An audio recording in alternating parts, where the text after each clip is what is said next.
Era mi WhatsApp aquí. Dice que el internet está muy intermitente. Estos son buenísimos. Venga. ¿Qué es? Días. Bonita, mami. Era muy brava.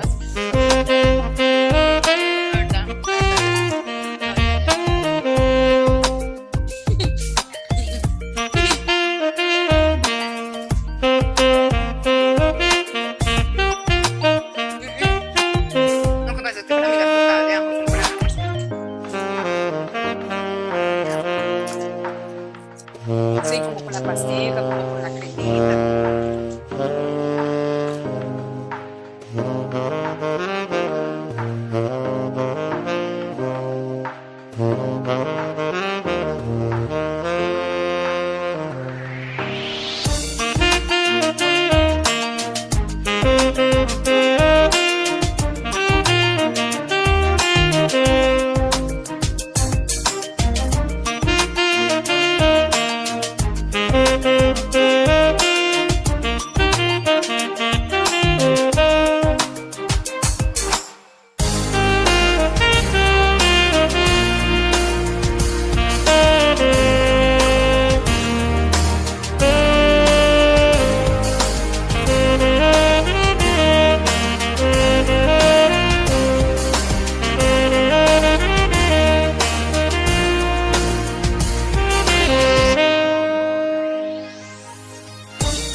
Aló.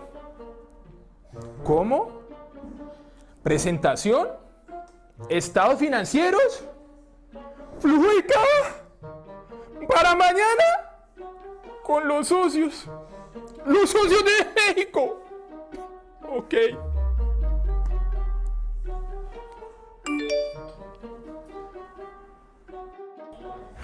¡Hey! Que una presentación no te enrede. Te enseñaremos cómo construir y preparar presentaciones de éxito. Pronto nos veremos.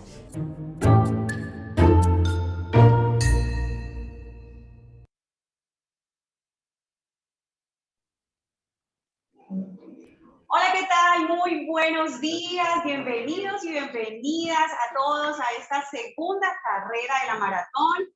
Hoy tengo un invitado muy especial. Él es tan nuestro, ¿sí? Es de Cuibé también, obviamente él tiene su propia firma, un invitado especial. Llevamos años de conocernos, compañeros de Carvajal, una gran trayectoria, gran experiencia que tiene este hombre que está aquí a mi lado. Contador público y también le dio por estudiar Derecho, contador y abogado. Esa mezcla es bastante interesante, nos ha aportado muchísimo valor aquí en Cuibé Consultores. Y bueno, trajimos a los mejores. Yo siempre les he dicho que en estas maratones nos trajimos a los mejores de cada área y en esta ocasión no podíamos hacer la excepción, hablando de un tema de actualidad, un tema que está calientico, el tema de la reforma tributaria que está allí, todavía la expectativa de qué puede pasar, pero hoy vamos a hablar enfáticamente de los impactos que podría tener alguna de las cosas o las situaciones que se hablan en la reforma, ¿sí? ¿qué tanto afectará esto al sector empresarial, a los emprendedores, la economía de nuestro país? Entonces, para eso me traje a Diego Villegas, un experto, como ya les dije, contador, abogado, especialista en impuestos. Diego, bienvenido. Muchas gracias, Vivian, muchas gracias. Buenos días para todos, para ti y para todas las personas que están conectadas. Sí, efectivamente, por estos días se ha estado hablando demasiado acerca de la reforma tributaria. Se ha estado también dando muchas especulaciones.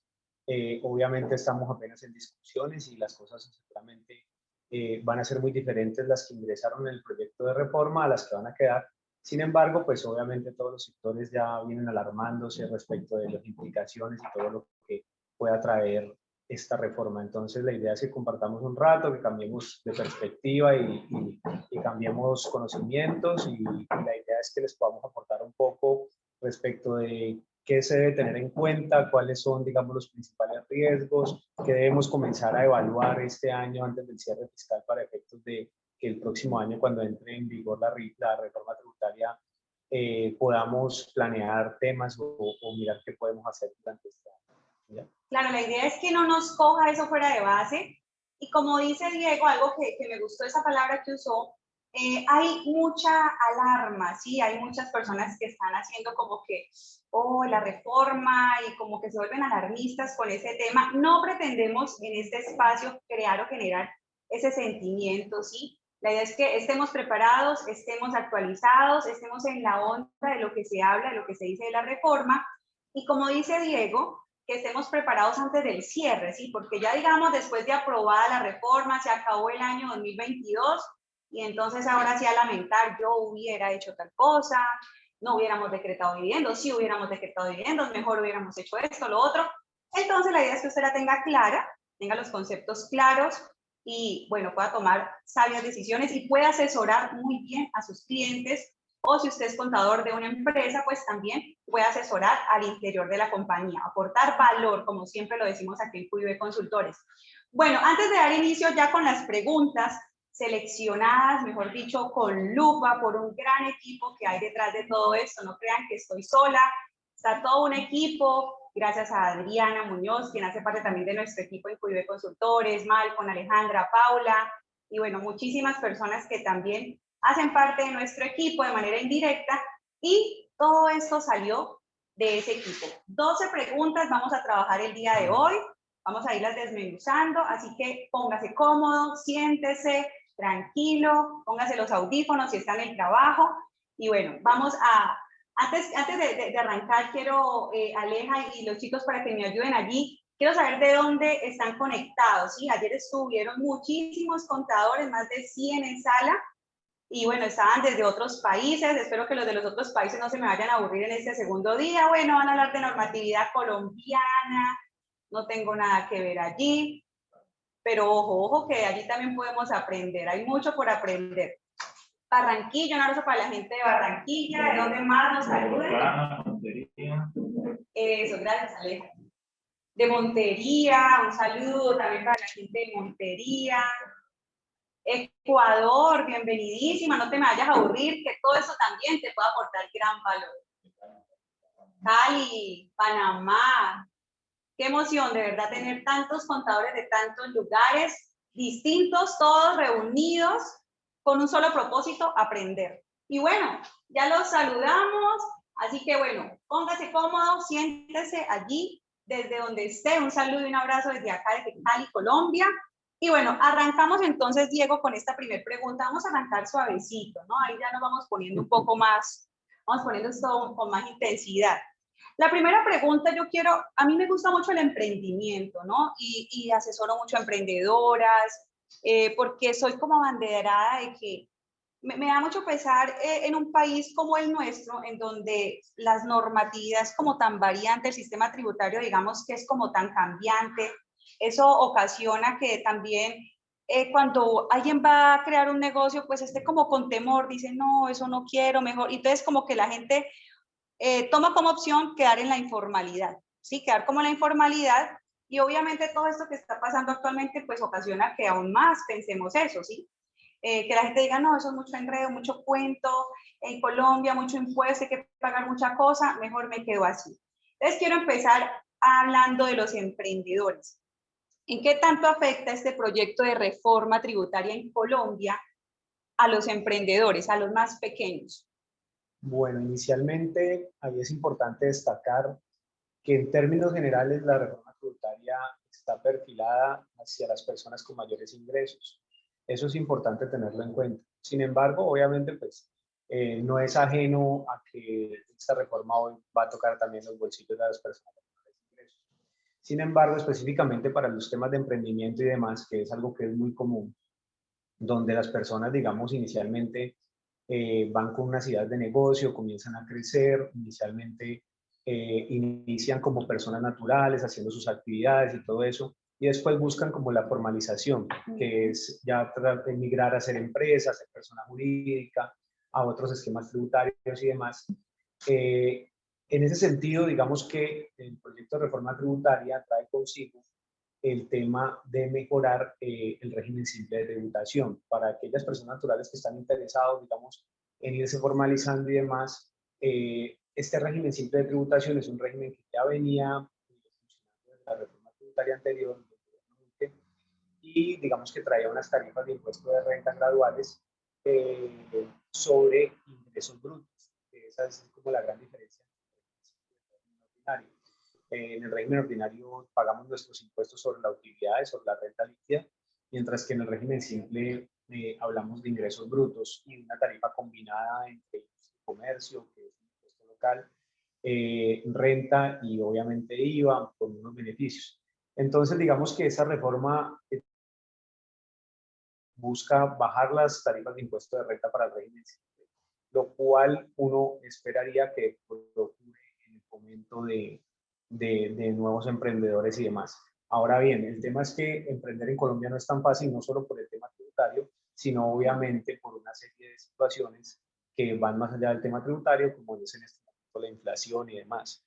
En ese sentido, pues pienso que lo que se está perdiendo hoy en día en cuanto a pequeños negocios va más ligado no al tema tributario, sino al tema inflacionario de Colombia, que por el costo de los salarios, el costo de todo lo que tiene que ver pues con una nómina, digamos, llevada en términos legales, con todas sus prestaciones y demás, tiene un peso importante, más los precios, la subida de precios y demás, ha hecho es que se pierdan esos pequeños emprendimientos, que dejen de ser rentables y obviamente se vayan perdiendo y obviamente eso va generando mayor desempleo.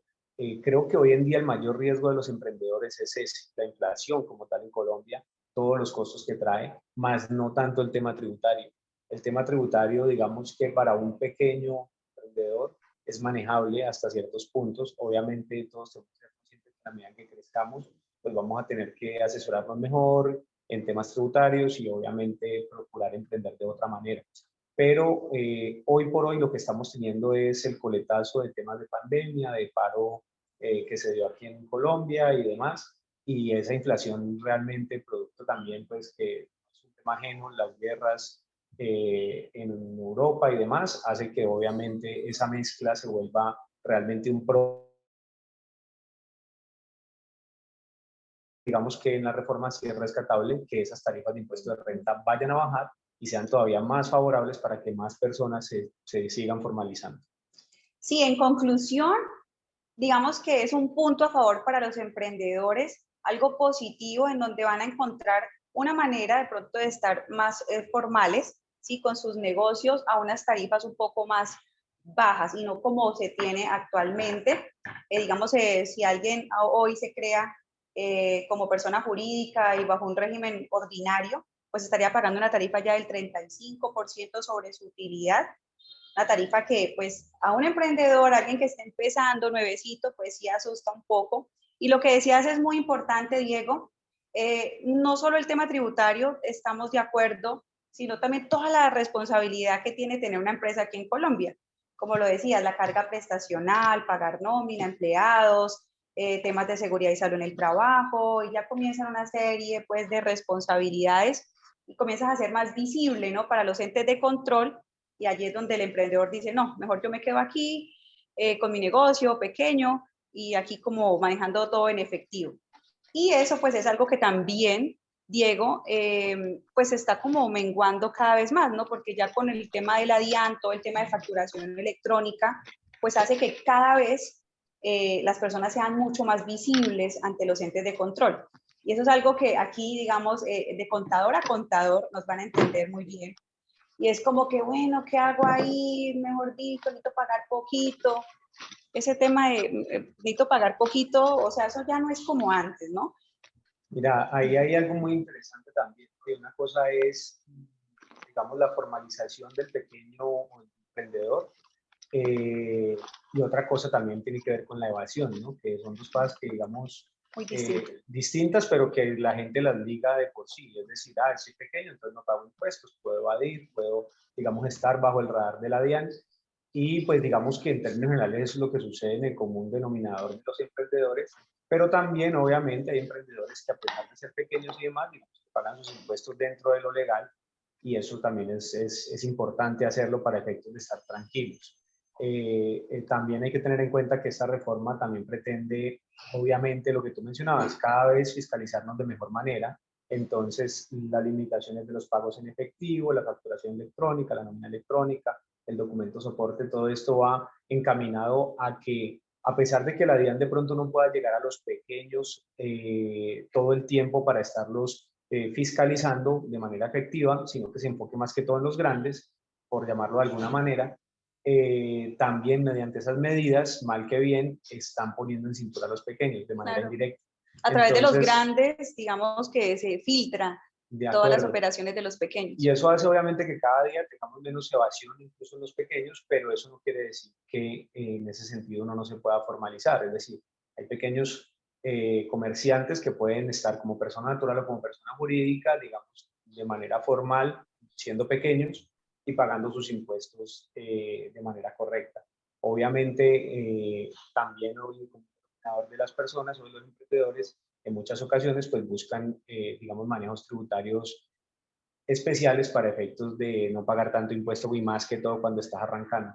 Pero pues digamos que ese no es el deber ser, ¿no? Lo que busca precisamente el régimen simple es que la gente se formalice y que entre a pagar, así sea algo pequeño, porque para el gobierno es mejor recibir algo así sea pequeño respecto de unas personas que están, digamos, por fuera del sistema tributario o que marcan muchas de sus actividades por fuera del sistema tributario, prefieren traerlos al sistema tributario con una tarifa más pequeña y que por lo menos también ese emprendedor esté más tranquilo de que no va a tener el problema de, digamos, una fiscalización de la DIAN donde le llegan a descubrir temas que no deberían de ser, ¿no? Entonces, creo que eso tiene como esos dos propósitos en ambos sentidos.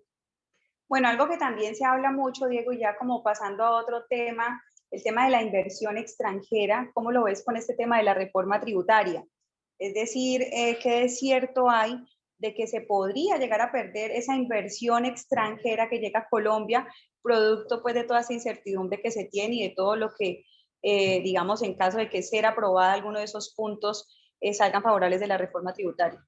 Ese es un aspecto muy importante y allí yo sí creo que hay una delgada línea entre lo que puede ser justo para el gobierno en respecto de los impuestos que debe pagar las personas pues, que tienen grandes capitales y demás, o los inversionistas extranjeros, versus, digamos, las pretensiones que tiene el gobierno de recaudar impuestos.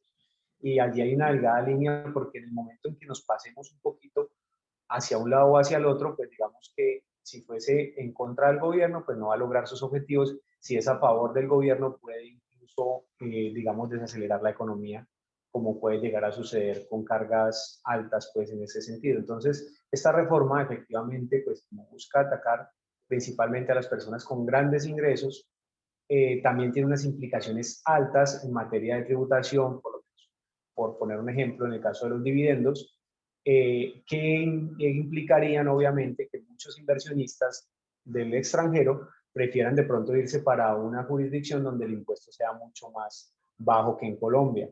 Obviamente habrán muchos inversionistas que, digamos, por efectos de su crecimiento en la región y demás, por efectos de la ubicación de Colombia, digamos, de manera central en la región y como desde la parte logística Colombia ofrece varios atractivos, puede que esos inversionistas vean otras cosas que los hagan quedarse en Colombia. Sin embargo, subir las cargas tributarias también a los inversionistas del exterior de manera exagerada puede también ocasionar que esa inversión deje de llegar a Colombia o se desacelere, por lo menos dejen la que está, pero no traigan más, y eso realmente nos puede Jugar en contra.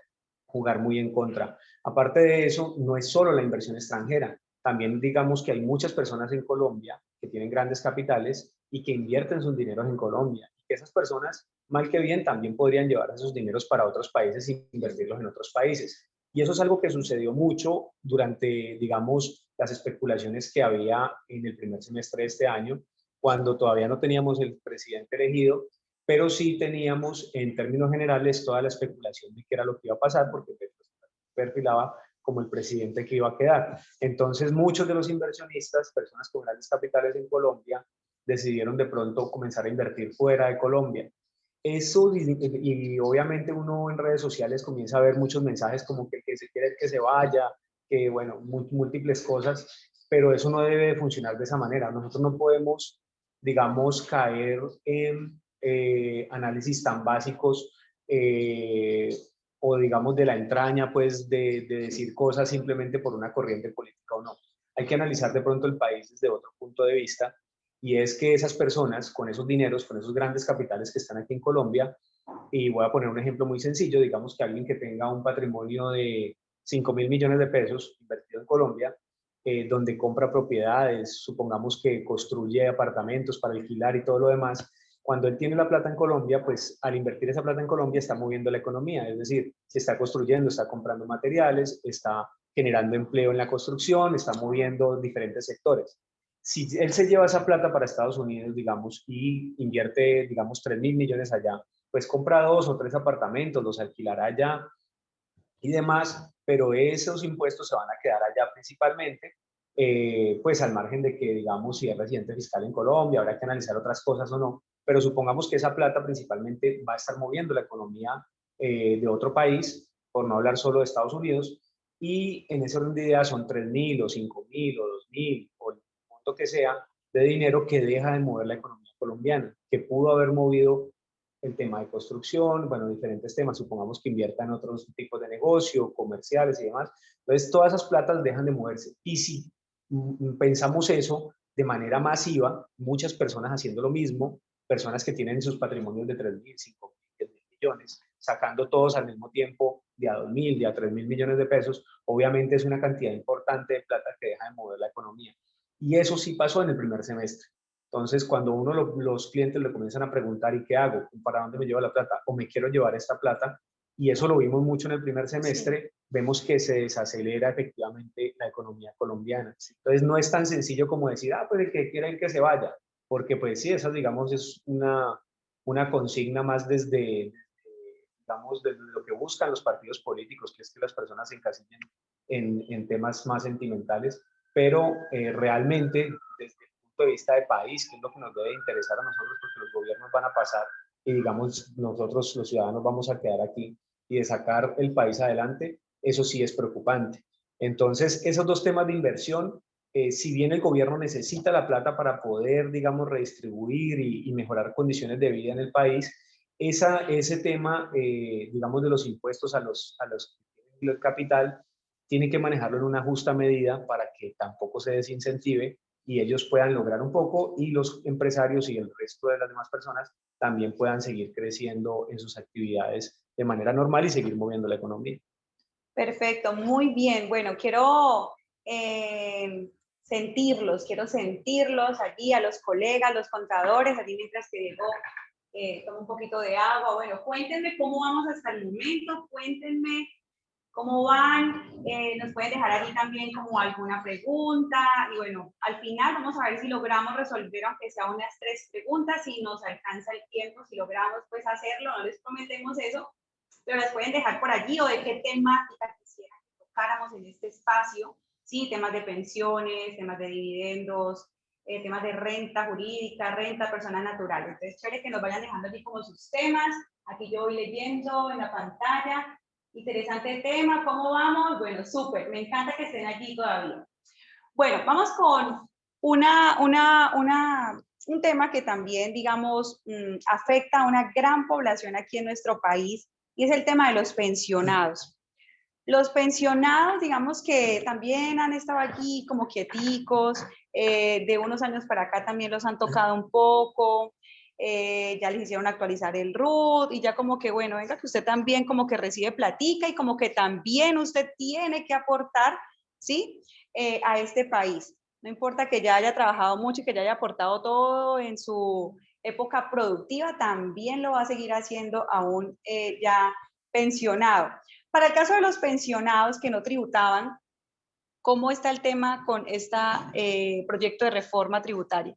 Bueno, ahí es importante tener en cuenta que, digamos, la renta exenta de pensiones que existe pues hasta este año gravable, implicaba que pensiones como hasta alrededor de 38 millones mensuales no pagaran impuestos, es decir, una pensión superior a esos valores pagaba impuestos en los excesos de esos valores, como estaba actualmente. Obviamente esas cifras son desorbitadas. Difícilmente no he tenido clientes todavía, por desgracia, de alguna manera, que ganen más en pensiones, más de 38 millones de pesos. Todavía no hemos tenido el primero. Entonces, realmente era un límite que estaba suficientemente alto para que las pensiones en Colombia pues, no pagaran impuestos. Pero, digamos ahora, con la reforma tributaria, en cuanto a las personas naturales, que hay mucho por discutir allí, porque obviamente el ministro de Hacienda ya ha hablado ampliamente respecto de que deben de comenzar a pagar impuestos, digamos, de manera importante, de manera alta, contribuir de forma alta a los que ganen más de 10 millones de pesos. Esa contribución es a todo título, es decir, no importa si es una renta de pensiones, no importa si es comerciante, no importa si es laboral, cualquier renta va a pagar impuestos siempre que gane más de 10 millones de pesos, ¿cierto? Y pagar impuestos de manera importante, ¿no? Como lo tenemos concebido. Entonces, en ese orden de ideas, el gobierno, ¿qué es lo que plantea en la reforma? Básicamente, plantea bajar ese límite de la renta exenta, que antes era de 1.000 y pico de VTs mensuales, lo que nos daba como los 38 millones de pesos mensuales, a alrededor de 68 millones de pesos en el año. Y si dividimos eso entre 12 meses, nos daría como 5.700.000 aproximadamente de renta exenta mensual. Entonces, por eso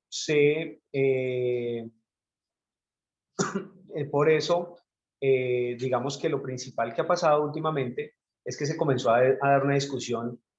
Cuando comenzaron a leer la reforma tributaria, la gente decía, ay, no, es mentira, van a comenzar a pagar los que ganen pensiones superiores a 6 millones de pesos, por poner un ejemplo, pues 5.700.000, por redondearlo allí. Y entonces se generó esa discusión de si eran los que iban a pagar impuestos las pensiones superiores a 5.700.000 o si realmente iban a pagar impuesto de renta a las pensiones que fueran mayores a 10. Y la respuesta es muy sencilla. La respuesta realmente, si bien el artículo 206, que es el que habla de las rentas exentas, baja ese tope a 68 millones anuales, más o menos 5.700.000 mensuales, hay que ir un poquito más profundamente en la liquidación de lo que es las cédulas laborales y las cédulas de pensiones.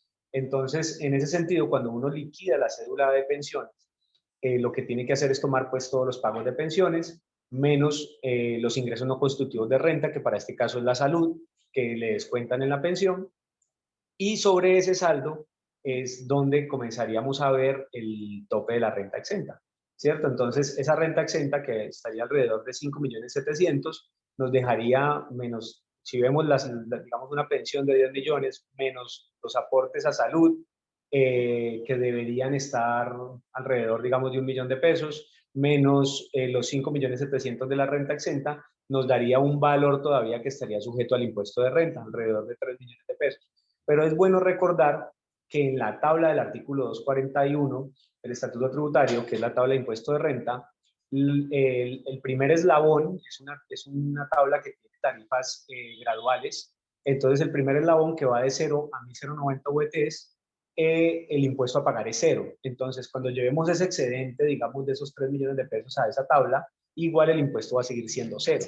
Entonces, sí es real que efectivamente una persona que gane 10 millones de pesos de pensión no va a pagar impuesto, pero si esa persona gana 10 millones de pesos de pensión y aparte de eso, y eso aquí es donde está el meollo del asunto, es 10 millones de pesos por todo concepto. Entonces, si la persona solo gana sus 10 millones de pesos por pensión nomás, pues no va a pasar nada, seguramente no le va a tocar pagar impuesto. Pero si esa persona que es pensionado, aparte de eso, digamos, tiene unas rentas de capital, unos rendimientos financieros, unos arrendamientos y demás, y eso hace que suba por encima de los 10 millones, sumado su pensión más las otras rentas, va a comenzar a pagar impuestos, digamos, de manera importante. Entonces, es ahí donde el tema se comienza, digamos, a complicar, porque seguramente esos pensionados que tienen otros excedentes y que los tienen invertidos y demás y generan otras rentas, sí van a comenzar a pagar impuesto de renta. En el escenario actual no pagarían porque obviamente toda la plata de pensión estaría exenta, y cuando lleven sus otras inversiones a la tarifa pues de la renta líquida, de la tarifa de renta, seguramente pues no les daba para pagar actualmente, a menos de que fueran valores importantes. Entonces digamos que en la actualidad no pagaban, pero en el nuevo escenario muy seguramente un pensionado que gane 10 y tenga cualquier otra renta, un arrendamiento, un CDT, unos rendimientos, va a pagar impuesto de renta. Que es lo más común que suceda, ¿no? Porque pues digamos que cuando una persona está pensionada, se puede uno llegar a imaginar que esa persona ya tiene todo resuelto y como que ya tiene dinero para invertir y como para que sus excedentes de liquidez los pueda, sí, los pueda invertir ya en cosas así como CDTs, propiedad raíz, y se da mucho, así que bueno, allí un punto de alerta también como para los pensionados, como lo acaba de decir Diego, que tengan ingresos aproximadamente superiores a 10 millones de pesos. Ahora hablemos del tema empresarial, vámonos hacia las personas jurídicas. También hay allí también una gran preocupación, van a haber algunos cambios también para las empresas como tal. ¿Qué tanto va a afectar este tema a las empresas para que sean competitivas a nivel internacional? Es decir, una empresa nacional que exporte, por ejemplo, ¿sí? O respecto a otros países, ¿sí? ¿Qué tan competitivos nos vamos a volver teniendo en cuenta, bueno, todo lo que se le viene a las empresas jurídicas? Ahí eso es un tema que, digamos, es bastante profundo en muchos sentidos. Cuando uno hablamos de competitividad, estamos hablando pues no solamente estaríamos hablando del tema tributario, sino pues obviamente del tema de precios y de ser competitivos a nivel internacional. Obviamente esa competitividad está enmarcada por muchos factores. Entre esos factores, por supuesto, está el tema de infraestructura en el país y demás, que eso puede generar sobrecostos o no, comparado con otros países del mundo más desarrollados donde tienen mejor infraestructura. Entonces, digamos, cuando hablamos de competitividad, en el factor precio, digamos que es el que termina compitiendo a nivel internacional, precio de mi producto respecto del precio del mismo producto producido en otro país. Allí no solamente estaríamos hablando del tema tributario, sino también de muchos factores que afectan la producción de una compañía. En ese sentido, pues obviamente el impuesto también hace parte de esa fórmula. El impuesto hace parte de esa fórmula y obviamente entre más impuesto haya, recordemos que digamos el Estado es un socio de las empresas y de los inversionistas, pero el inversionista también está esperando pues una retroactividad de su inversión. Entonces, en ese sentido, pues obviamente el inversionista también tiene una tasa esperada de rendimiento, ¿sí?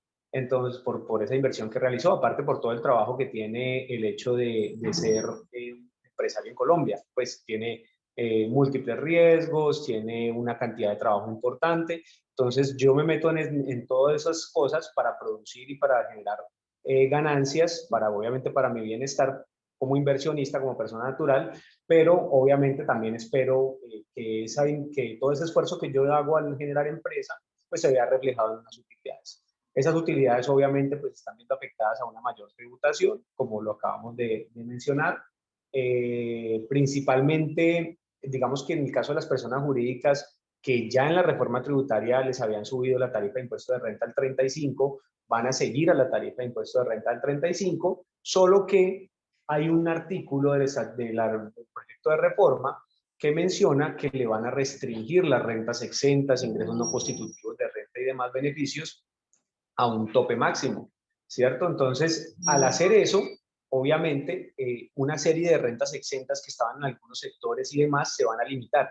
Es decir, listo, ¿Qué vio el gobierno? Que teníamos una cantidad de rentas exentas especiales por sectores, producto del lobby y demás, entonces sector farmacéutico, sector hotelero, una gran cantidad de rentas exentas. Entonces el gobierno, de forma salomónica, para no tener que entrar en cada sector a pelear, dijo, ah, bueno, el total de rentas exentas de cualquier empresa va a tener un límite de hasta tanto por ciento. Y en ese sentido, pues obviamente, si paso ese límite, pues como empresa no me va a servir de nada para bajar impuestos, y en ese orden de ideas igual voy a seguir tributando más alto.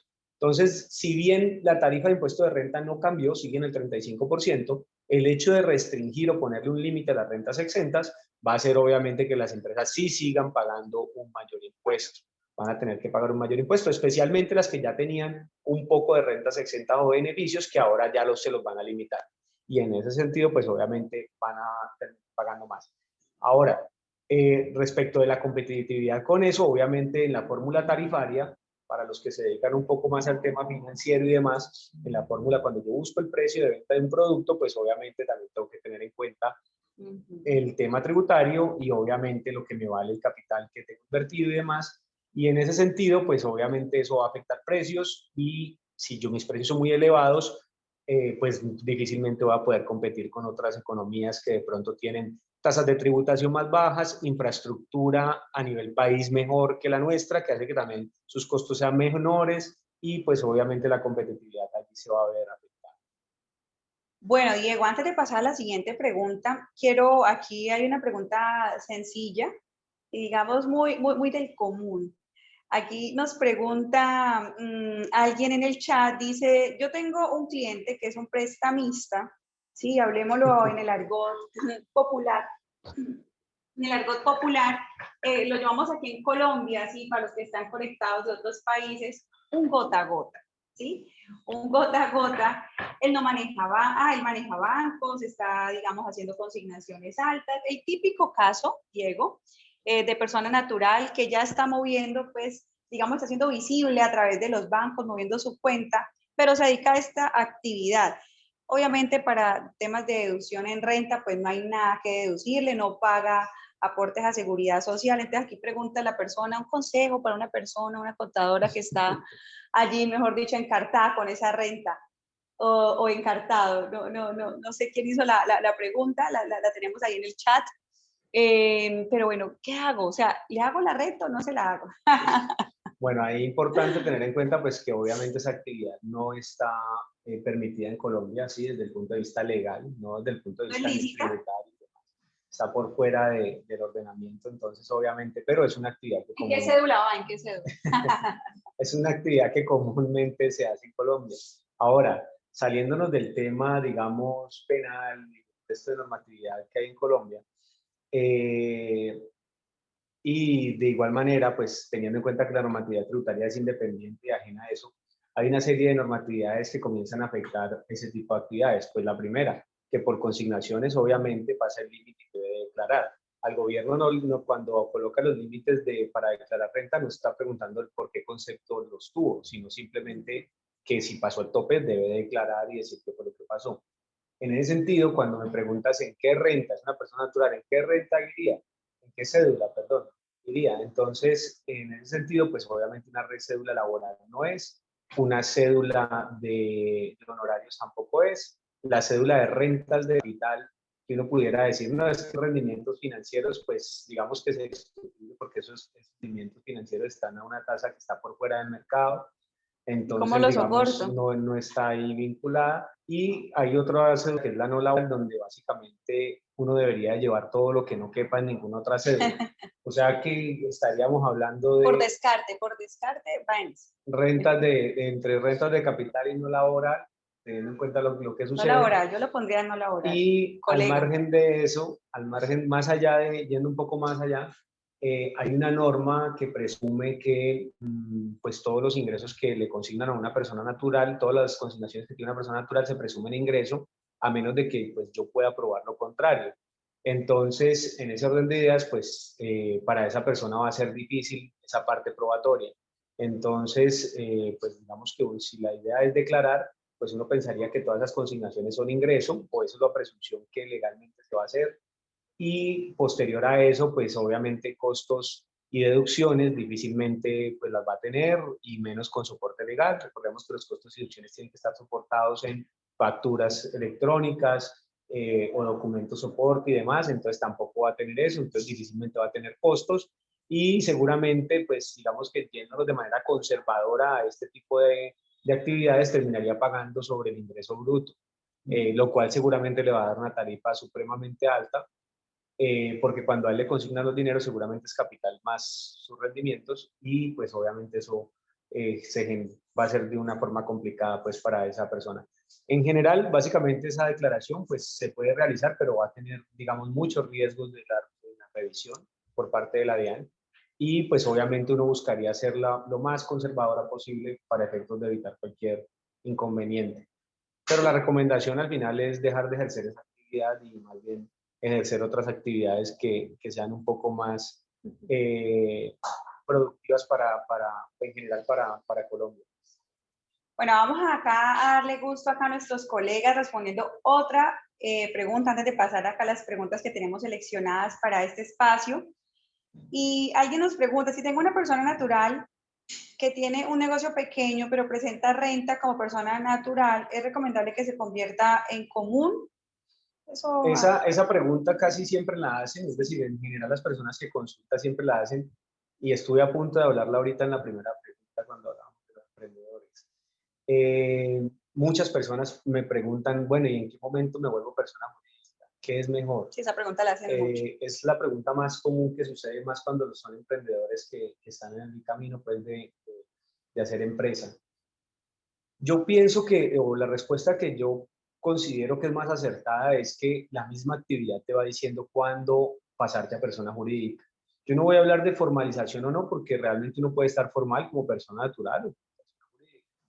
Entonces, digamos que, pero hay un momento exacto donde se vuelve casi lo mismo estar como persona natural o como persona jurídica. Es decir, implica las mismas responsabilidades tributarias cuando pasa ciertos límites como persona natural, implica las mismas responsabilidades tributarias que si fueras persona jurídica, y tendrás que tener contador y hacer ciertas cosas. Cuando llegamos a ese límite, ¿sí?, que es aproximadamente ventas superiores a 120 millones y demás, nos volvemos responsables de IVA y comenzamos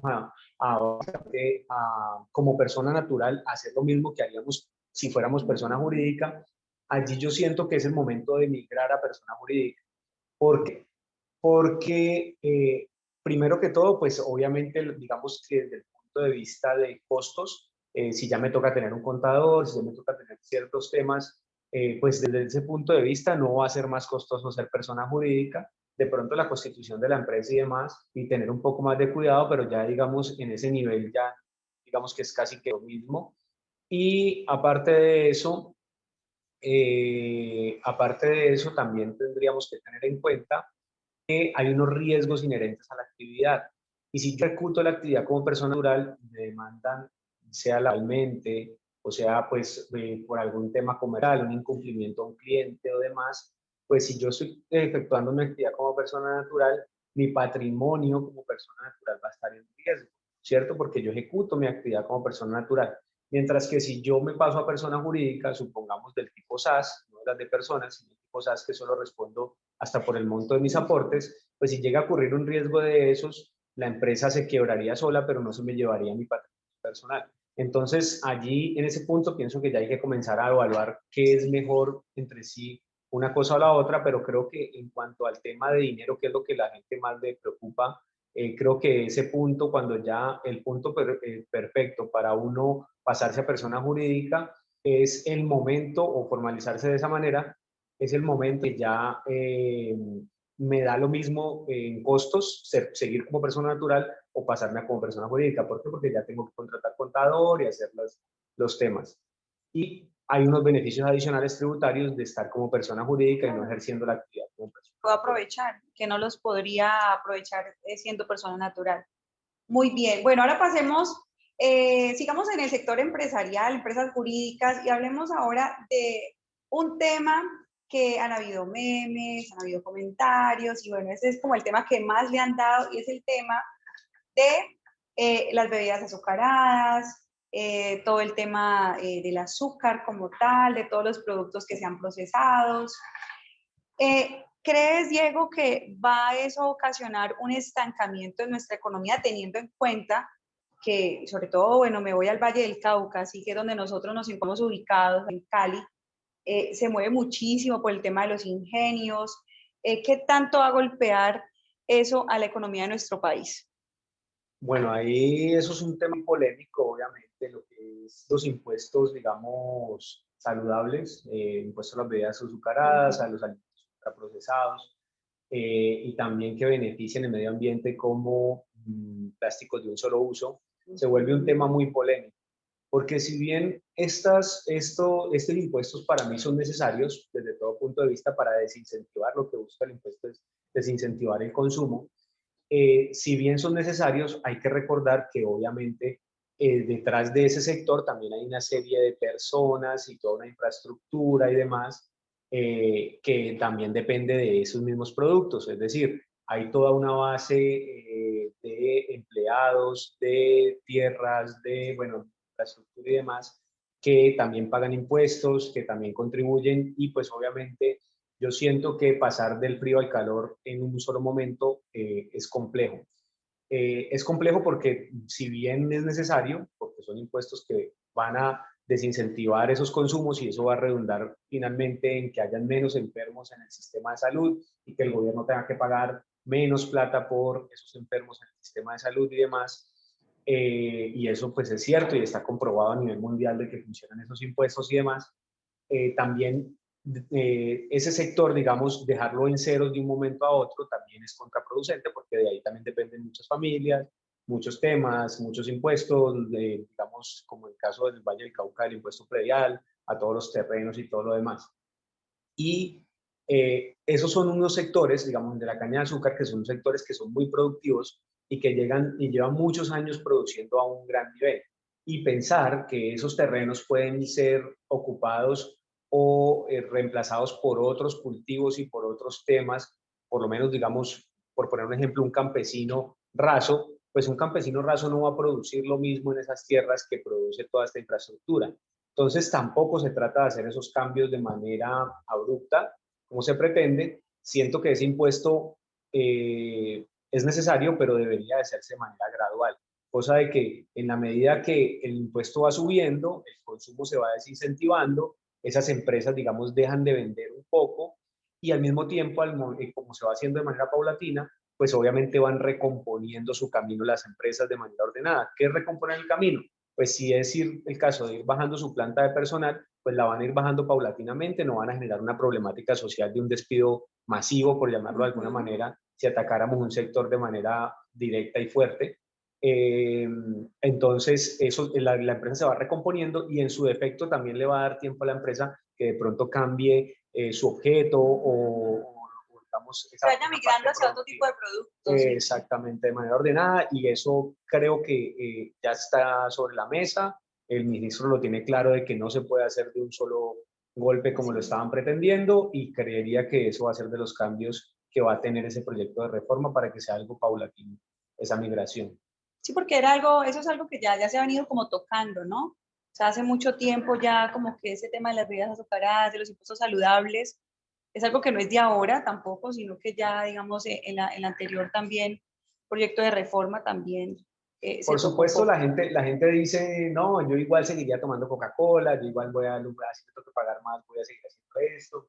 Y entonces la discusión se basa o se pasa mejor a que si entonces yo voy a seguir consumiendo, entonces ¿quién va a pagar ese impuesto? Entonces que los que principalmente sí, mucha gente piensa que no sirve mucho la medida. No, igual, es decir, lo que pensarían, la discusión que se vuelve entonces es que si esas personas, ¿quiénes son los que principalmente consumen estos productos?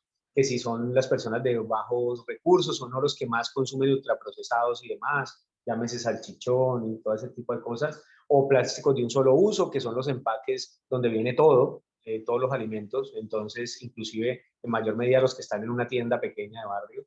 Entonces, obviamente, pues la discusión se vuelve en el Congreso respecto de quiénes van a terminar pagando ese impuesto. Lo van a terminar pagando son los pequeños, los que menos ganan. Efectivamente, pero se trata de desincentivar precisamente que esas personas consuman eso para que luego pues tengan una mejor salud en el futuro.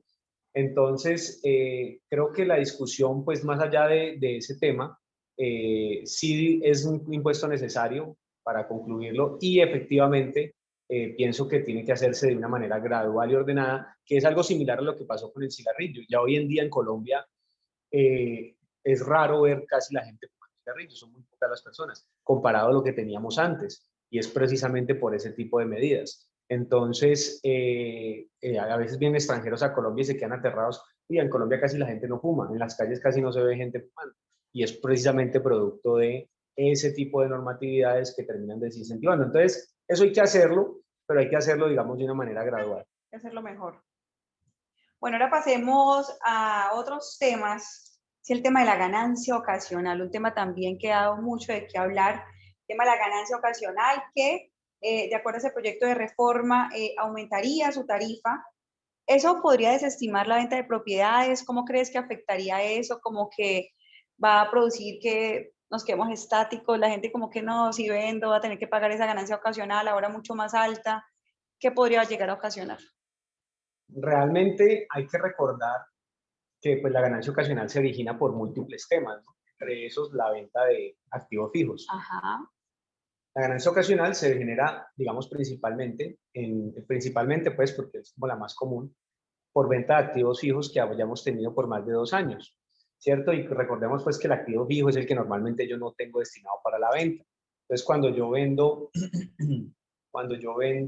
un bien, digamos que un inmueble, que lo tuve pues por mucho tiempo, sea mi casa de habitación o cualquier otro tema, pues ahí es donde vamos a generar. Entonces, obviamente subir la tarifa del impuesto a las ganancias ocasionales, pues generaría obviamente pues una serie de cosas que incluso hoy en día a una tarifa del 10% ya la gente busca. A veces cuando la gente planea vender sus inmuebles y hacen el cálculo de la ganancia ocasional y ven que ese 10% es muy alto, pues comienzan a planear las formas de ver cómo incrementar los costos fiscales de esos bienes para efectos de no pagar tanta ganancia. Y ahí se van a otras normas, digamos, locales para incrementos de valores catastrales o normas fiscales como el reajuste fiscal o la tabla del artículo 73 para subir costos fiscales y con el ánimo pues de pagar menos impuesto de las ganancias ocasionales. Entonces, esta medida pues sí, efectivamente, digamos, va a, a incrementar ese impuesto, más allá de que yo piense que la gente no va a vender, yo creo que la gente va a seguir vendiendo. De pronto, dentro de las medidas que uno pensaría que va a pasar es que de pronto la gente le dé por comprar con leasing, más con leasing, porque en el leasing pues el banco es el dueño del inmueble y entonces yo vendo los derechos sobre el leasing. O otras opciones sería comenzar a constituir sociedades donde yo meta los bienes inmuebles a una sociedad y cuando vaya a vender pues venda las acciones, pero eso igual está sujeto también a ganancia ocasional en la medida que yo las tenga por más de 2 años.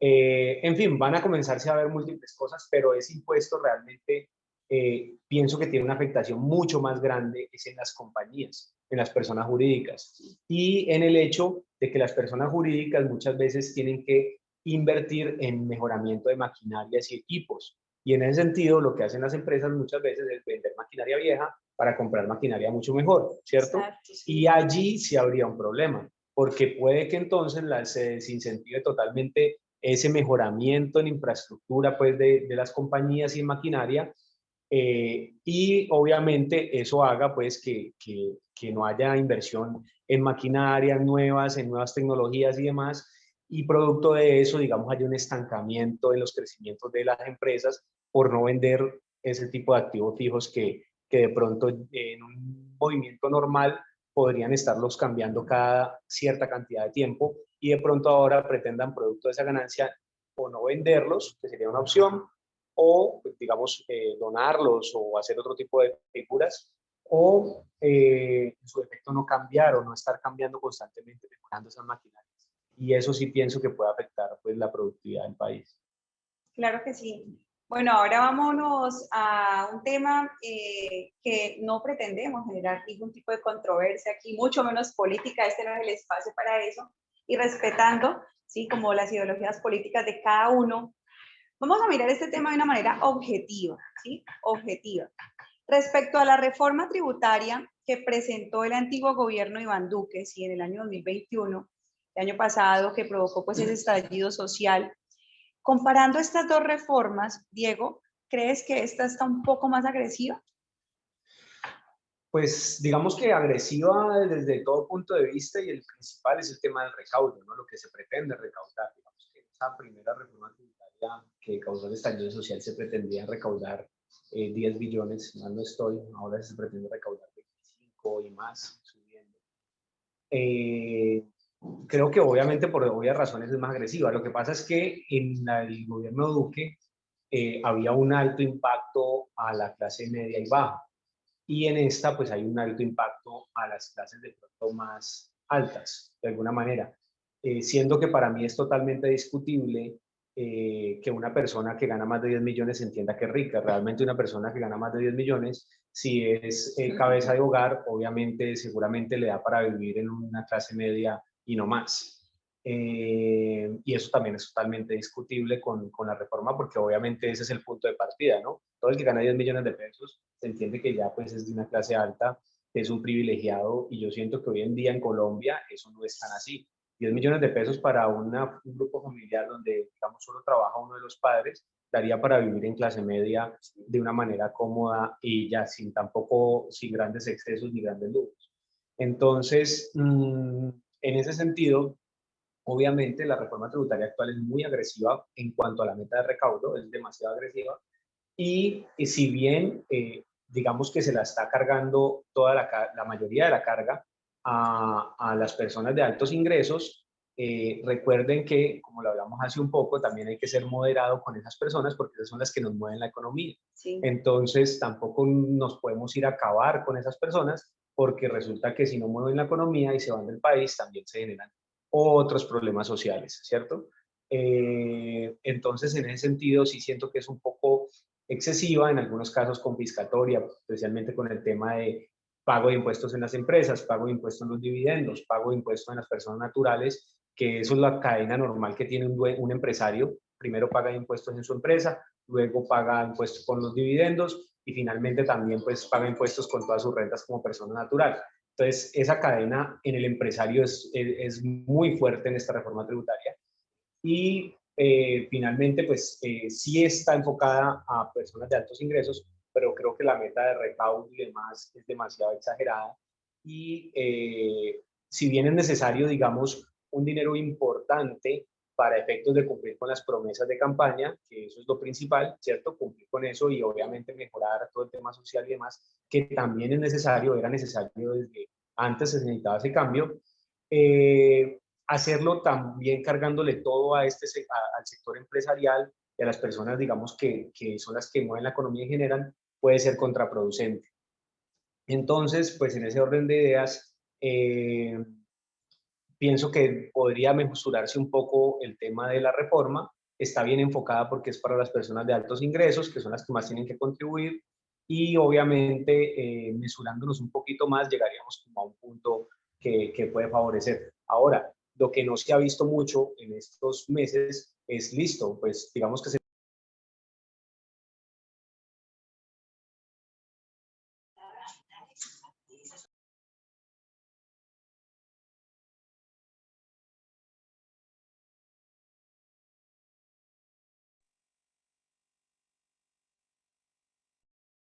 es la indignación que tiene que ver con todo el tema de que se roban los dineros y demás. Y en ese sentido, pues hemos olvidado un poquito de eso y podemos cargar todo el tema de reforma, pero también hay que buscar a los del gobierno y también mejorar todo el tema que tiene que ver con el tema de corrupción, que es de la mano. Sí. Entonces, para mí esos 25 billones no solo deberían de salir de la reforma tributaria, sino también salir de otros ahorros que también son tema de campaña. Entonces, pues ahí hay unos temas. Pero en términos generales, la reforma está bien enfocada en el sentido de que es para los de mayores ingresos y cosa que estaba muy mal en la anterior reforma, que efectivamente ataba más al ciudadano común, de a pie y de pues, bajos o medianos ingresos. Bueno, vamos a pasar acá a responder algunas preguntitas del chat. Quiero saber cómo están allí. Los contadores, colegas, cuéntenme cómo ha sido este espacio hasta el momento. Nos quedan unos 10 minutos más transmisión, ya como para ir dándole un poco de cierre a este espacio. Esperamos pues que haya sido de gran valor, que esté siendo de gran valor. Se fue el audio. ¿Listo ya? Ah, bueno, perfecto. Listo. Ya dicen que ya nos están escuchando súper bien. Bueno, quiero darle respuesta a algunas preguntas. Obviamente no me alcanzará a responderlas todas. ¿Sí? Quisiéramos tener pues mucho más tiempo para poder responder todas sus inquietudes. Quisiera aquí responderle a Alexandra Vargas. Ella pregunta que en el sector de la cooperativa, ¿qué tanto impacto tiene esa nueva reforma? ¿Qué se dice de las cooperativas? Bueno, el tema, digamos que ese sector, digamos, solidario y demás, pues está enfocado, digamos, tiene muy buenas intenciones, pero ya en reformas tributarias anteriores los habían puesto en cintura, que es básicamente todo lo que tiene que ver con que efectivamente cumplan con esos beneficios a sus asociados y demás, se reinviertan dinero, tienen que estar en el régimen especial, tienen que calificarse cada año y demás. Entonces, digamos que en términos generales, siempre que esas cooperativas o entidades del sector solidario cumplan con su objeto social, que es básicamente traer beneficios a sus asociados y demás, digamos que las afectaciones, pues, digamos, no serían directas, sino que serían, digamos, temas en términos generales muy colaterales de lo que tienen que ver esos otros impuestos. Pero digamos, artículos que estén enfocados a ese sector de manera específica, ¿no? Creo que ya en reformas tributarias anteriores ya los habían puesto en cintura con todo lo que tiene que ver con el sector solidario y el régimen especial. Ya, perfecto. Bueno, vamos ahora acá, continuamos con las preguntas. Quiero hablar y profundizar un poco en cómo nos afecta a nosotros específicamente, a los contadores.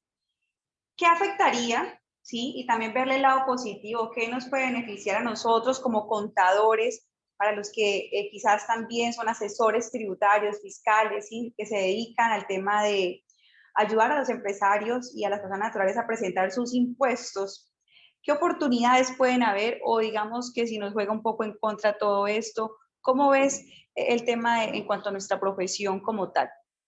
Ok, digamos que en cuanto al tema de los contadores públicos, al ejercicio de la profesión contable, especialmente los que se dedican al temas tributarios, digamos que nosotros sabemos en general que todas estas reformas tributarias nos traen más trabajo. Y pues para nosotros siempre va a ser encantados de que esto suceda, pues porque obviamente las entidades van a depender y las personas naturales dependen más de nosotros para múltiples temas, para tomar decisiones, y nos volvemos más relevantes en esos sectores casi que de direccionamiento estratégico de las compañías, producto de estas situaciones. Entonces, pienso que desde ese punto de vista, las reformas tributarias en general, a un asesor tributario, digamos, no le convienen, porque pues obviamente nos genera mucho más trabajo. Entonces, allí siempre va a haber un poco importante de trabajo, de planeación, irnos un poco más al profundo, a las implicaciones, al largo plazo, al mediano plazo, las implicaciones que todas estas normativas tienen. Y en ese sentido, pues si generamos ese valor al empresario, obviamente, digamos que vamos a estar prestando una buena asesoría y obviamente eso va a redundar en beneficios pues, a la profesión. En términos generales, eso es importante seguir, digamos, en ese camino. Y de pronto, pues ya los que son contadores, pero que no están enfocados al tema tributario, pues mal que bien siempre tienen que estar de alguna manera, así sea empapado de la generalidad, ¿no? Entonces, para el ejercicio de la profesión, pues para nosotros es una ventaja, digamos, este tipo de reformas. Y hay que estar muy atentos también a todo porque cualquier error que nosotros cometamos, pues eso tiene unas implicaciones, obviamente muchas veces dinerarias para nuestros clientes y en ese sentido pues tenemos que estar muy bien preparados. Bueno, ahora quiero aquí, bueno, vamos a poner el acelerador aquí porque ya se nos va agotando el tiempo, colegas. Quiero hablar acerca de los dividendos, un tema que también, digamos, tiene sensible, sobre todo a las personas, obviamente empresarios que tienen empresa aquí en nuestro país, que generan ingresos por sus dividendos y accionistas de varias empresas incluso. ¿Qué tanto está afectando este proyecto de reforma a las acciones como tal, a los dividendos de estas personas? Digamos que en el proyecto de reforma tributaria inicialmente, pues lo primero que encontramos es un incremento tanto en la retención de la fuente por dividendos como en la tarifa del impuesto a los dividendos, ¿cierto? En el caso de la tarifa del impuesto a los dividendos, siendo que se vuelve, para las personas naturales residentes en Colombia, se vuelve una cédula más de la cédula general, digamos, una subcédula de la cédula general, y finalmente todo eso se liquida bajo unas normas especiales y va a la tarifa del 241, pues vamos a tener temas muy importantes porque vamos a llegar a tarifas de renta hasta el 30% para una persona natural residente en Colombia. Entonces, eso, digamos que en términos generales, ahí es donde, digamos, se ha generado la mayor discusión y ya los empresarios dicen, bueno, esto es un tema prácticamente confiscatorio porque si yo me gano 100 pesos, pago 35 en la empresa, 100 pesos de utilidad en la empresa, paga 35% de impuesto en la empresa y sobre ese saldo de 65 que me van a decretar como dividendos, pues imagínate que podría pagar hasta un 39% después de la casilla en la que quede pues en la tarifa del 241 y en ese orden de ideas pues esa tarifa combinada, las tarifas combinadas al final estarían alrededor del 60%, es decir, trabajé para ganarme 100 pesos, pero mi socio gobierno se queda con el 60% de eso, digámoslo haciendo de una manera simple, porque hay otros impuestos no asociados. Está el impuesto de industria y comercio, que ya fue depurado anteriormente y que no es, digamos que siguió con ese mismo 50% de deducción. Entonces, en ese sentido, obviamente, si a lo que acabamos de hablar de renta le sumamos los otros impuestos, pues obviamente la carga tributaria en general para cualquier persona sería excesiva, sería totalmente excesiva. Entonces el empresario comienza a pensar, bueno, ¿yo para qué me pongo tanto? Porque obviamente ser empresario implica una serie de responsabilidades, como estar pensando de dónde va a salir la nómina cada 15 días o cada mes, que hay que, o sea, las Vender. implicaciones que tiene todo el proceso pues son bastante altas y entonces uno como empresario se comienza a cuestionar si realmente, digamos, Vale la vale la pena. pena hacer tantas Sí, cosas exacto. por tan poco. Y ahí es donde ahí tiene que haber una justa medida, que es lo que hablábamos al inicio, ¿no? Entonces, si desincentivas al empresario, obviamente dejas de mover la economía, dejas de producir puestos de trabajo para que las personas de menores ingresos se empleen y terminas generando otra problemática social. Entonces, eso es un tema muy complejo. En ese impuesto a los dividendos sí está muy alto. De hecho, también ya el ministro de Hacienda dijo que efectivamente después de las reuniones con los gremios y demás se le va a hacer un ajuste a eso, pero sí es muy alto, es excesivo ese cambio que se ¿Qué pretende. ideas se le pueden dar a los colegas si tienen algunos casos en donde están con el dueño de la empresa, van a decretar dividendos para el próximo año? Digamos que va a ser algo que lo van a ajustar, pero digamos que algo de eso puede quedar, ¿sí? Entonces no es como que lo van a quitar así del todo. Entonces debemos estar preparados. ¿Cómo podríamos asesorar a un cliente o a un empresario cuando se presenten estas situaciones? Es decir, aumentando quizás el salario que ese socio gana en su empresa. ¿Podría ser alguna Lo que alternativa? pasa ¿Qué es que otras opciones? en ese sentido no es tan sencillo los escenarios. Me explico.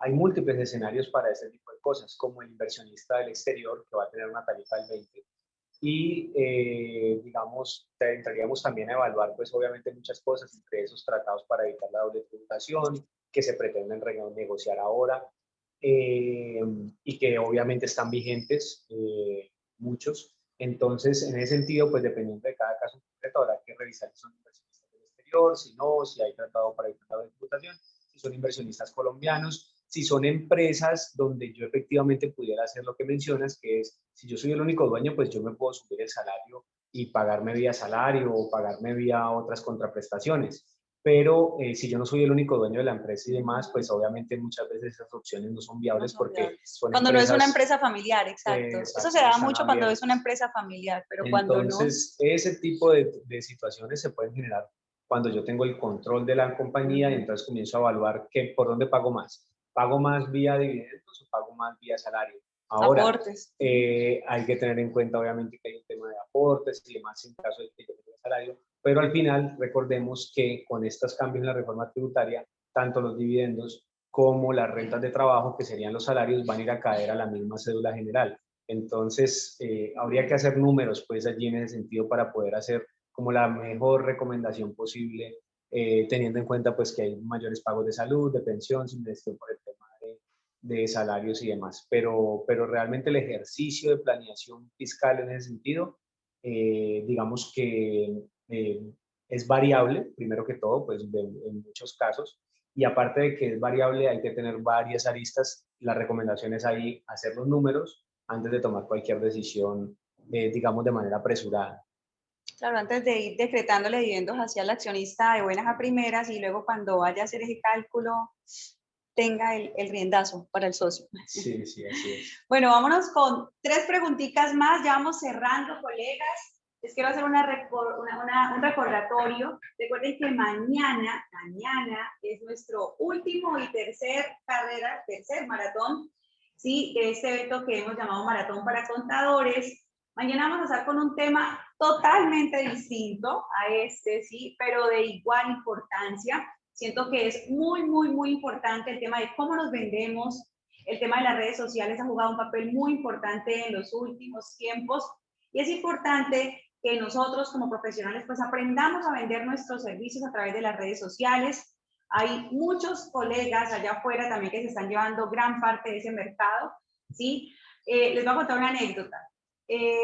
Raúl, ¿sí? Quien es mi socio y también es mi esposo, aquí en QIB Consultores, resulta que siempre hubo como esa disyuntiva de que, pero en redes sociales, ¿para qué? No, no es necesario. Yo no me imagino, me decía él, un gerente de una empresa viendo el Instagram y diciendo, ay, voy a buscar un revisor fiscal, voy a meterme a Instagram a ver de pronto para buscar un revisor fiscal.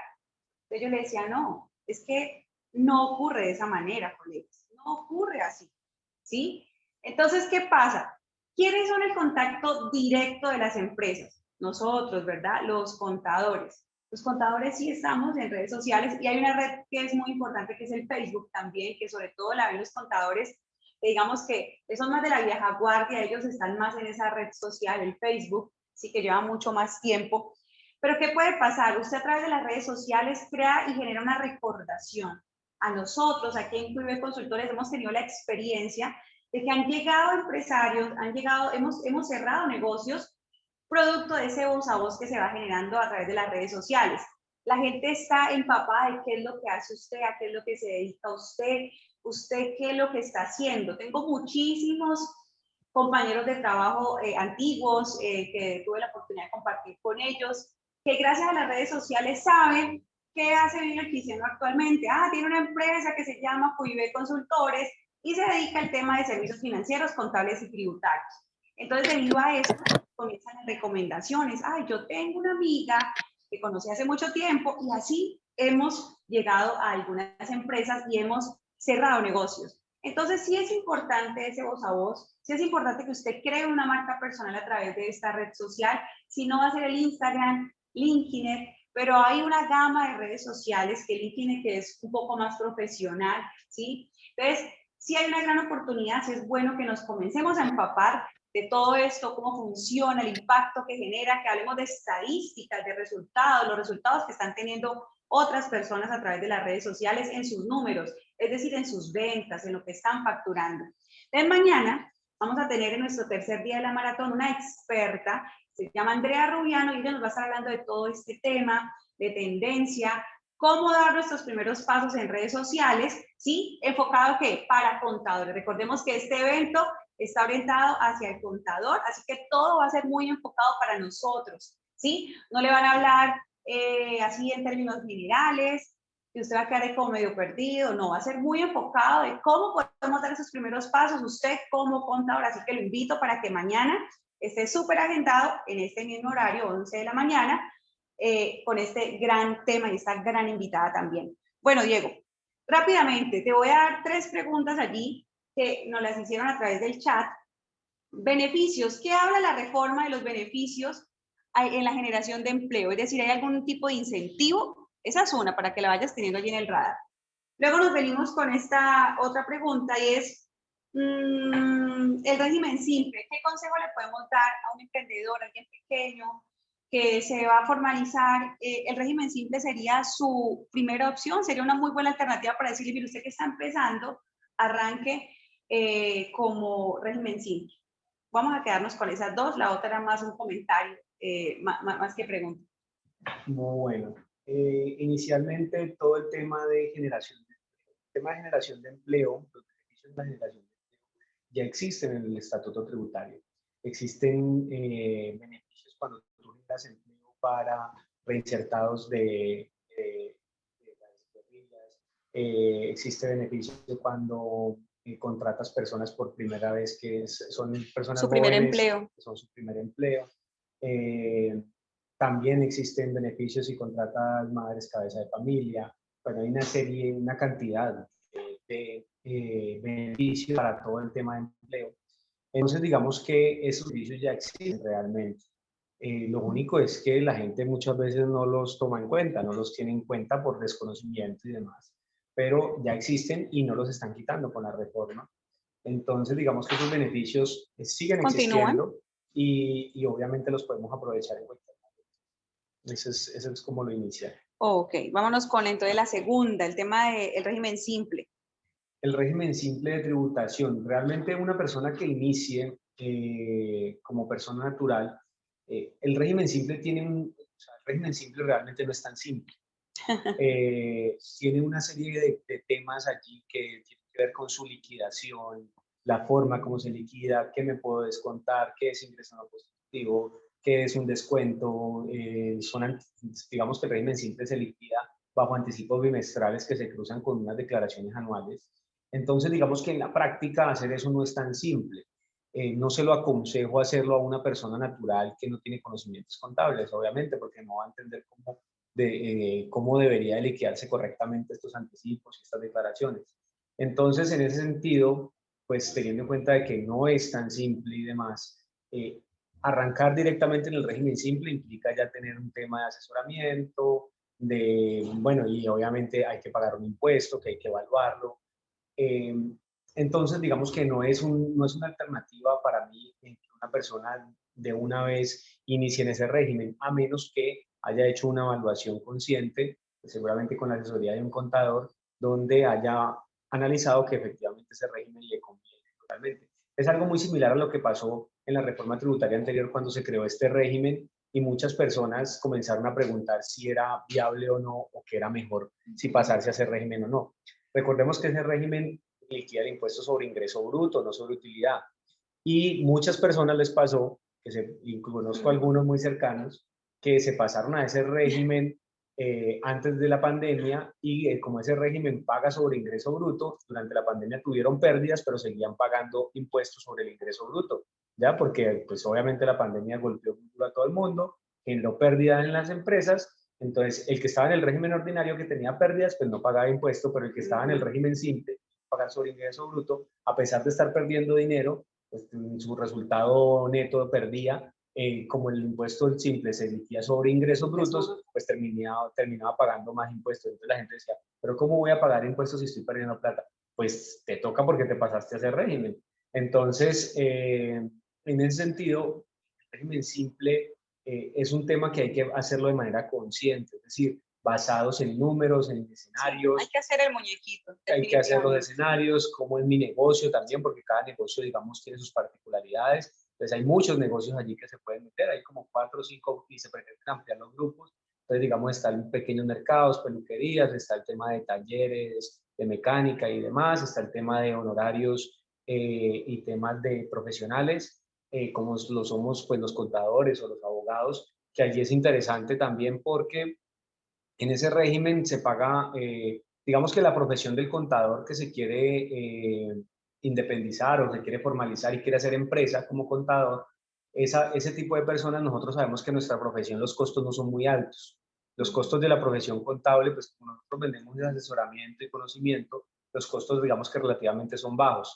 Nómina, papelería, servicios, arrendamiento, pero digamos que principalmente si nosotros tenemos ingresos importantes por nuestra actividad, nuestros costos, digamos, fijos son bajos y en ese sentido, pues tenemos utilidades altas y normalmente, pues es difícil que demos pérdida. Entonces, en ese sentido, para este tipo de profesiones puede que sea atractivo porque en el régimen simple, al pasarnos al ver esa tarifa combinada, puede que sea mucho más beneficiosa que estar en el régimen ordinario pagando impuestos sobre la utilidad, siendo que nuestras utilidades deberían de ser altas si vendemos bien y tenemos costos bajos. Entonces, es importante evaluarlo pues, antes de tomar las decisiones, pero sí, el régimen simple es beneficioso, pero digamos que no es tan simple como para que la persona de a pie salga y se cambie, digamos, de manera inconsciente sin haber hecho los números. Cuando salió el régimen simple, lo que nosotros hacíamos como asesores era coger la actividad de la persona, primero mirar si se podía pasar al régimen simple, ¿no? Porque él tiene unas condiciones que hay que cumplir. Entonces, primero mirar si las condiciones estaban. Si las condiciones estaban, en ese mismo día hacíamos los números con base, digamos, en el ejercicio de la renta anterior o de la renta actual, hacíamos el ejercicio de cuánto pagaría simple versus cuánto pagó estando en el régimen ordinario. Sí, uno es comparativo. Y ahí tomaba la decisión. Digamos que eso es lo que uno debería hacer en una decisión consciente para efectos del régimen. Entonces, tampoco quiero decirles, no, pues toda persona que se vaya a normalizar o quiera formalizar, de una vez que se inscriba al régimen simple, ¿no? Porque resulta que automáticamente tienes que facturar electrónicamente, puede que haya personas que no tienen ni idea de siquiera de cómo manejar bien un celular para efectos de facturar por el celular o por un computador. Entonces implica otros gastos y otras cosas que no se puede tomar una decisión a la ligera en ese sentido. Listo, bueno chicos, agradecerte Diego por este espacio, por compartir con nosotros tu conocimiento, experiencia y bueno colegas, a ustedes también muchísimas gracias, de verdad que por mí me quedaba aquí hasta la 1 de la tarde, pero ya es hora de almuerzo aquí en Colombia, 12 pasadas del mediodía, así que ya llegó el momento de despedirnos. Diego, finalmente, ¿qué quisieras decirnos? No, es un gusto haber compartido este espacio. Creo que estos espacios son, digamos, enriquecedores para efectos de la discusión. Y digamos que el mensaje final es estar muy expectantes de aquí a diciembre respecto de lo que va a terminar siendo la nueva reforma tributaria y obviamente pues estudiar mucho los temas para poder asesorar correctamente a los clientes. Bueno, así es, muy estudiosos del tema. Y mañana nosotros nos vemos en nuestra tercera y última carrera. Los espero allí, colegas, en punto a las 11 del mediodía. No, a las 11 de la mañana todavía. A las 11 de la mañana con Andrea Rubiano, ya saben, experta todo el tema de marketing. Y vamos a hacer una charla totalmente enfocada para nosotros, los contadores, cómo van nuestros primeros pasos para vendernos mejor en redes sociales. Así que los espero allí, colegas, y les deseo un feliz almuerzo, un abrazo para todos. Mañana les tenemos una súper sorpresa que mañana será revelada. Así que, bueno, no nos fallen. Chao, chao.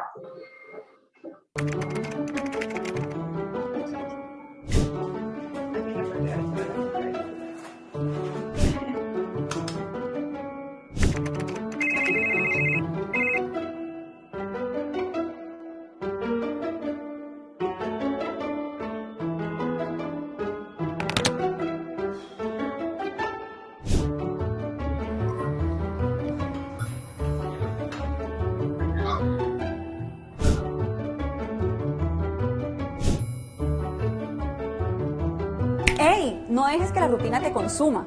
Si quieres tener nuevos resultados, empieza por hacer cosas diferentes. Yo te enseñaré cómo.